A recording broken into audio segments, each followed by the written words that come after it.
നമസ്കാരം. സമഗ്രയിലേക്ക് സ്വാഗതം.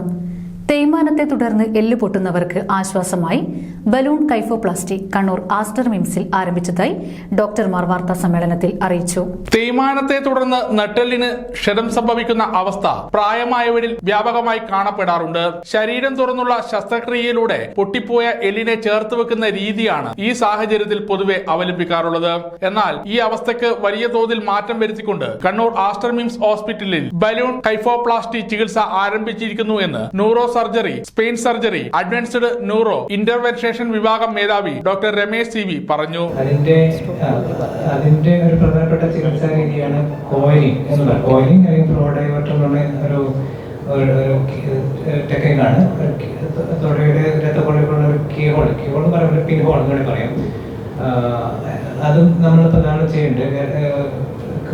നോർത്ത് കേരളത്തിൽ ഏറ്റവും കൂടുതൽ ചെയ്തിട്ടുള്ളത് അല്ലെങ്കിൽ ഒരേ സെന്റർ ഒരു വർഷം നമ്മൾ തന്നെയാണ്. ദിലീപാണ് ഇന്റർനാഷണൽ റേഡിയോളജിസ്റ്റ്. ദിലീപാണ് നമ്മൾ ഹോസ്പിറ്റലിൽ ചെയ്യുന്നത്. ഡോക്ടർ ഇന്നിപ്പോൾ ഒരു തിയേറ്ററിൽ എൻഗേജ് ആയതുകൊണ്ട് ഡോക്ടർക്ക് വേണ്ടി ഞാൻ പറഞ്ഞു കേട്ടു. അപ്പോൾ അതും അനുഭവത്തിലുള്ള പ്രധാനപ്പെട്ട ഒരു ചികിത്സാ രീതിയുള്ളൂ. സർജറി ഒഴിവാക്കിക്കൊണ്ടുള്ളൊരു ചെറിയ അനുഭവത്തിന് വളരെ ഉപകാരപ്പെടുന്ന ഒരു ചികിത്സാ രീതിയാണ്. നട്ടെല്ലിന് ക്ഷതം സംഭവിച്ച വ്യക്തിയുടെ ശരീരത്തിൽ വളരെ നേർത്ത ഒരു ദ്വാരം മാത്രം സൃഷ്ടിച്ച് അതിലൂടെ വളരെ നേർത്ത ഒരു ട്യൂബ് ക്ഷതമേൽപ്പിച്ച ഭാഗത്ത് എത്തിക്കുന്നതാണ് ആദ്യഘട്ടം. തുടർന്ന് ഈ ട്യൂബിൽ ഘടിപ്പിച്ചിരിക്കുന്ന പ്രത്യേക ബലൂണിന്റെ സഹായത്തോടെ പൊട്ടിയ അസ്ഥിയെ ഉയർത്തി യഥാസ്ഥാനത്തേക്ക് എത്തിച്ച് പ്രത്യേകം നിർമ്മിച്ച സിമെന്റിന്റെ സഹായത്തോടെ കൂട്ടിയോജിപ്പിക്കുകയാണ് ചെയ്യുക.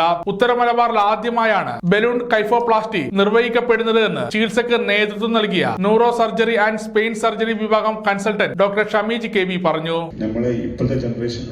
യങ് ജനറേഷന് കുറച്ചും കൂടെ നേരത്തെ ഓസ്റ്റിയോപോറോസിന്റെ സയൻസ് ഒക്കെ കാണിച്ചു കൊടുക്കുന്നുണ്ട്. അത് പ്രോബബിളി ഈ നമ്മൾ സെഡൻഡറി ലൈഫ് ഹാബിറ്റ്സ് നമ്മൾ ആക്ടിവിറ്റി കുറയുന്ന ശീലം, അത് നമ്മൾ എക്സസൈസ് ചെയ്യാത്തത്, അത് എർലി ഓസ്റ്റിയോപോറോസിസ്, എർലി തേയ്മാനത്തിന് ഒരു മേജർ കാരണമായിട്ട് പറയുന്നതാണ്.